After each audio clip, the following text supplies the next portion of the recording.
மதுரவாயலில் வழிவிடுவதில் ஏற்பட்ட தகராறில் வாகனத்தை தீ வைத்து கொளுத்திய 4 பேர் கைது செய்யப்பட்டுள்ளனர்.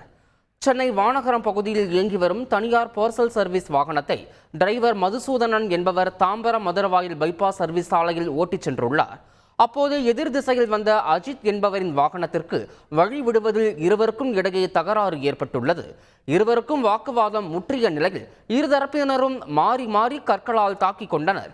இதையடுத்து அங்கிருந்து சென்ற அஜித் தரப்பினர் பார்சல் சர்வீஸ் அலுவலகத்தில் நின்று கொண்டிருந்த காரை பெட்ரோல் ஊற்றி தீ வைத்து எரித்துள்ளனர். இச்சம்பவம் பரபரப்பை ஏற்படுத்திய நிலையில் காருக்கு தீ வைத்த ஹரிச்சந்திர பிரசாத் உட்பட 4 பேரை போலீசார் கைது செய்து சிறையில் அடைத்தனர். நாமக்கல் மாவட்டம் ராசிபுரம் அருகே மது போதையில் ஏற்பட்ட தகராறில் தொழிலாளி அடித்து கொலை செய்யப்பட்ட வழக்கில் பெண் உட்பட 4 பேரை போலீசார் கைது செய்தனர். குச்சிக்காடு பகுதியைச் சேர்ந்த தமிழரசன் என்பவர் மது போதையில் அதே பகுதியைச் சேர்ந்த லோகநாதன் என்பவரிடம் தகராறு செய்ததாக கூறப்படுகிறது.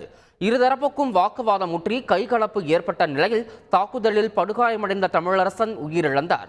இதையடுத்து தாக்குதல் நடத்திய பெண் உட்பட 4 பேர் கைது செய்யப்பட்டனர். செய்திகளை உடனுக்குடன் தெரிந்து கொள்ள உடனே சப்ஸ்கிரைப் பண்ணுங்க.